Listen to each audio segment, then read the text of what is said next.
میں نے پروفیسر سے پوچھا آپ مجھے ریواڑی میں درگاوتی کے مکان کا پتہ دے دیں۔ گل خان میری طرف تکنے لگا۔ تم کس لیے پوچھ رہے ہو؟ میں نے اسے کہا یہ میں تمہیں بعد میں بتاؤں گا، کیونکہ میرا کوئی منصوبہ ایسا نہیں ہوگا جس میں مجھے تمہاری ضرورت نہ پڑے۔ پروفیسر نے کہا کہ وہ اپنے آدمی سے درگاوتی کا ریواڑی کا ایڈریس معلوم کرنے کی کوشش کرے گا۔ میں نے گل خان سے مخاطب ہو کر کہا گل خان بھائی میں نے سر کے بال اور داڑھی مونچھیں بڑھانے کا فیصلہ کیا ہے، وہ اب میرے کام آئے گا۔ اس نے پوچھا وہ کس طرح؟ میں نے کہا مجھے سکھ بننا ہوگا، میں سکھوں کی طرح اپنے بالوں کا جوڑا بنا کر پگڑی باندھوں گا اور داڑھی بھی سکھوں جیسی بڑھاؤں گا، مگر اس میں تو 2 مہینے لگ جائیں گے۔ کوئی بات نہیں، میرے کمانڈو مشن کا تقاضا ہے کہ میں جب تک پورا سکھ نہ بن جاؤں ایک قدم بھی آگے نہیں بڑھوں گا۔ اس کا ایک فائدہ یہ بھی ہوگا کہ دلی پولیس مجھے پہچان نہیں سکے گی۔ لیکن تم سکھ بن کر کرو گے کیا؟ پروفیسر نے سوال کیا۔ میں نے اسے جواب دیا پہلے مجھے سکھ بن جانے دیں، اس کے بعد بتاؤں گا کہ میرے ذہن میں کیا منصوبہ ہے۔ تم صرف مجھے اتنا بتا دو کہ کہیں 2 مہینوں میں ایٹمی ری ایکٹر کا ڈائریکٹر ارجن سوڈھی یہاں سے تبدیل ہو کر تو نہیں چلا جائے گا؟ پروفیسر جمشید نے نفی میں سر ہلاتے ہوئے کہا نہیں، اس کا سوال ہی پیدا نہیں ہوتا۔ ایٹمی ری ایکٹر کے پروجیکٹ میں کسی چھوٹے سے چھوٹے ملازم کو بھی تبدیل نہیں کیا جا سکتا۔ ان کے ساتھ لانگ ٹرم کے معاہدے ہوئے ہیں، اور ڈائریکٹر ارجن سنگھ سوڈھی تو پلوٹونیم بم کے دھماکے اور ایٹمی راکٹ اور میزائل تیار کرنے تک وہیں رہے گا۔ یہ بات طے شدہ ہے۔ میں نے مطمئن ہو کر کہا بس پھر ٹھیک ہے۔ ان لوگوں نے مجھ سے بہت پوچھا کہ میری اسکیم کیا ہے، مگر میں نے یہی کہا کہ اپنی اسکیم سکھوں والا حلیہ بنانے اور اپنا ایک نقلی سکھ نام رکھنے کے بعد بتاؤں گا، کیونکہ ابھی مجھے اپنے سر کے اور داڑھی کے بالوں کے بڑے ہونے کا انتظار میں کم از کم 1.5-2 ماہ تک وہاں ٹھہرنا تھا۔ اس کے پیش نظر یہ فیصلہ کیا گیا کہ مجھے گل خان کے مکان سے کسی ایسی جگہ منتقل کر دیا جائے جہاں میں آسانی سے آس پاس چل پھر سکوں اور کوئی مجھے آسانی سے دیکھ نہ سکے۔ ایسی جگہ دلی شہر کے شمال مغرب میں حضرت نظام الدین اولیاء کے مزار کے عقب میں جو پرانا قبرستان ہے، وہاں سے چند قدموں کے فاصلے پر جنگلی بیریوں کے درختوں کے نیچے ایک پرانی قبر ہے۔ اس قبر کی 4 دیواری کے پاس ایک پرانا مکان تھا جہاں گل خان مجھے لے آیا، جہاں تم پر کسی کو شبہ نہیں پڑے گا۔ تم ویسے دن کے وقت مزار شریف کی طرف مت جانا، کیونکہ زیادہ لوگ اس طرف ہوتے ہیں۔ ایک لڑکا تمہیں صبح شام کھانا پہنچا دیا کرے گا، میرا انتظار نہ کرنا، میں دوسرے تیسرے دن آ جایا کروں گا۔ اگر کسی قسم کی ہنگامی صورتحال پیدا ہو جائے تو کوشش کرنا کہ خواجہ صاحب کے مزار کے بڑے گیٹ کے پاس پبلک ٹیلی فون بوتھ سے مجھے اس نمبر پر خبر کر دینا۔ گل خان نے مجھے نمبر لکھ دیا۔ یہ ایک شکستہ دیواروں اور چھت والے اکیلے کمرے کا مکان تھا، جس کے آگے چھوٹا سا صحن اور آگے دیوار تھی جس پر املی کے درخت جھکے ہوئے تھے۔ میں نے کمرے کو جھاڑ پونچھ کر صاف کیا۔ چارپائی اور بستر پہلے سے پہنچا دیا گیا تھا۔ سردی خوب پڑ رہی تھی، دسمبر کا مہینہ ختم ہو رہا تھا۔ میں صبح صبح اٹھ کر مکان کے پیچھے جو کھیت تھے اور جہاں مغلیہ زمانے کی ایک قبر کی 4 دیواری تھی اس طرف سیر کے لیے نکل جاتا۔ تھوڑی دیر تک سیر کرتا، تھوڑی سی ورزش کرتا۔ ایک 10-12 سال کا لڑکا سائیکل پر میرے لیے 2 وقت کا کھانا اور تھرمس میں چائے لے کر آ جاتا۔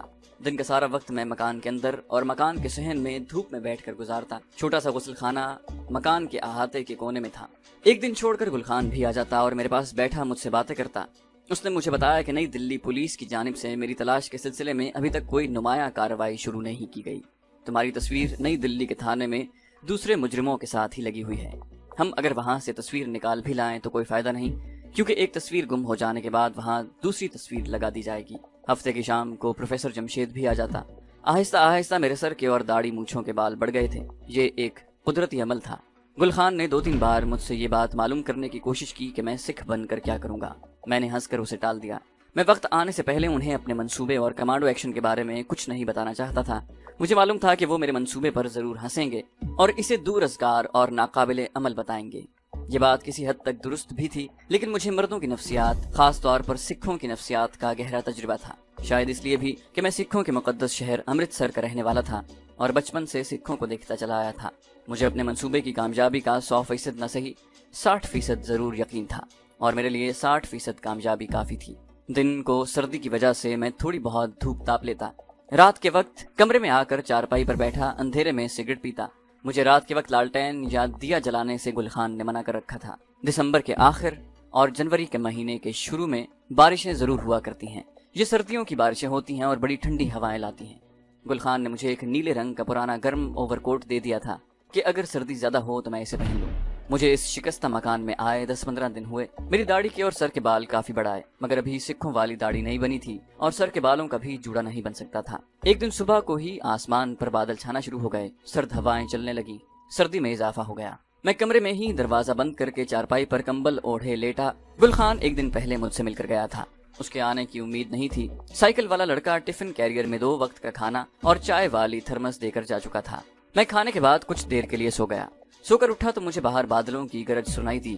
کمرے میں اندھیرا ہونے کی وجہ سے میں سمجھ گیا کہ باہر شام ہو گئی ہے۔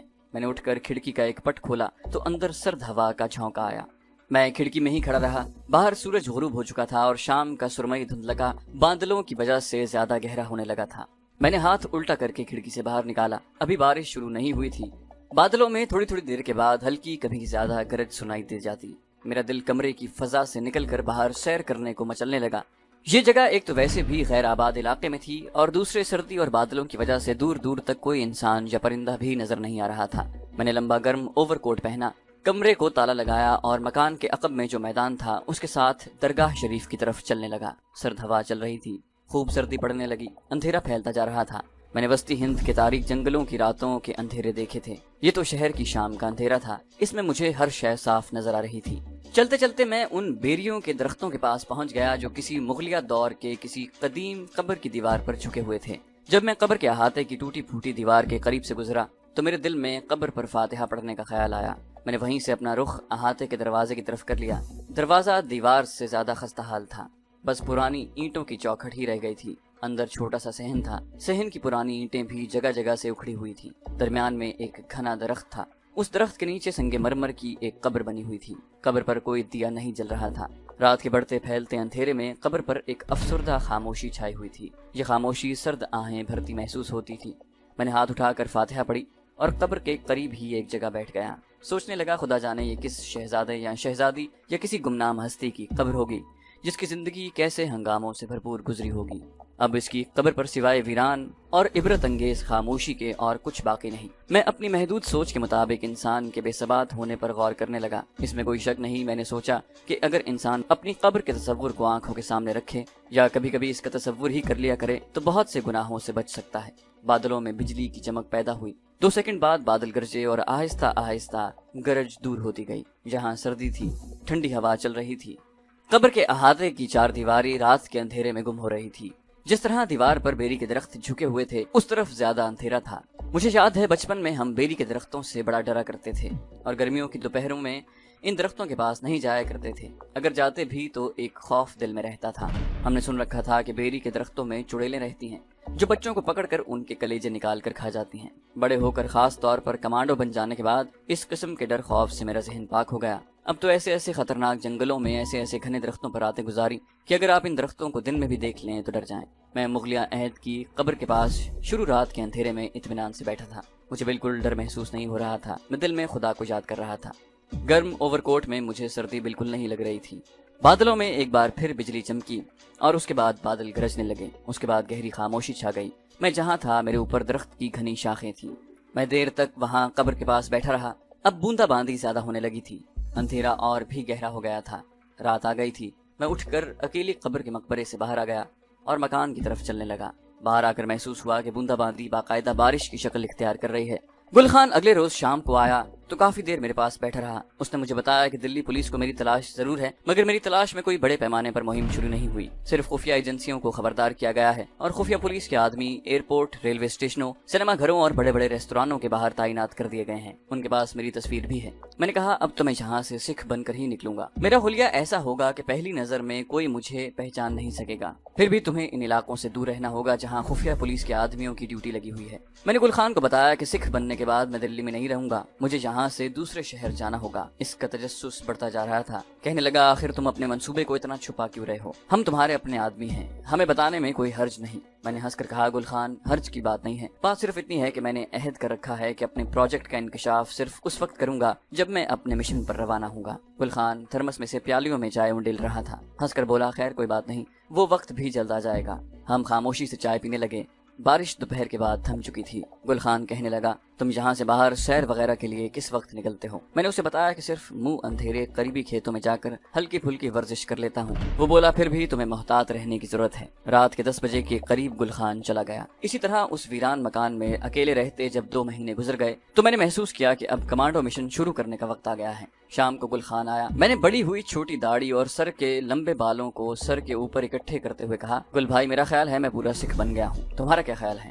گل خان نے مجھے غور سے دیکھا اور کہا میرے حساب سے تمہیں ابھی 2 ہفتے اور انتظار کرنا چاہیے۔ مزید 2 ہفتے بھی گزر گئے۔ اس روز گل خان اپنا چھوٹا سا آئینہ بھی لایا۔ میں نے آئینے میں اتنے دنوں کے بعد اپنی شکل دیکھی تو مجھے یوں لگا جیسے کوئی نوجوان جوگی مجھے گھور رہا ہے۔ میری مونچھوں کے بال میرے ہونٹوں کے اوپر گر رہے تھے، داڑھی بے طریقے سے بڑھ چکی تھی، بال بھی جھاڑیوں کی طرح بڑھ گئے تھے۔ گل خان بولا اب تمہارا حلیہ بالکل سکھوں جیسا ہو گیا ہے، ذرا سر پر جوڑا تو باندھو۔ میں نے سکھوں کی طرح بالوں کو اوپر کر کے جوڑا بنایا اور اس کے گرد رومال باندھ کر آئینہ دیکھا تو میں کافی حد تک سکھ لگ رہا تھا۔ گل خان سے میں نے پوچھا میرا خیال ہے جب میں نے سکھوں والی پگڑی باندھ لی اور داڑھی کو بھی کانوں کی طرف کھینچ لیا تو پولیس مجھے نہیں پہچان سکے گی، کیا خیال ہے؟ گل خان نے کہا خیال تو یہی ہے لیکن تمہیں اس کے باوجود بے حد احتیاط سے کام لینا پڑے گا، CID والوں کی نظریں بڑی تیز ہوتی ہیں۔ میں نے گل خان سے کہا کہ کل تم میرے لیے وہ لباس لے آنا جو یہاں دلی میں یا اس کے آس پاس سکھ عام لوگ پہنتے ہیں۔ کوئی خاص لباس نہیں ہوتا سکھوں کا، بس یہ لوگ عام طور پر تنگ موری کے پاجامے پر کھلے گریبان کا کرتا، واسکٹ یا گرم کوٹ پہنتے ہیں، کمر میں کرپان ہوتی ہے اور لوازمات ہوتے ہیں جو سکھ دھرم کا حصہ ہیں، مثلا کڑا، کرپان، کچھا، کیس اور کنگھا۔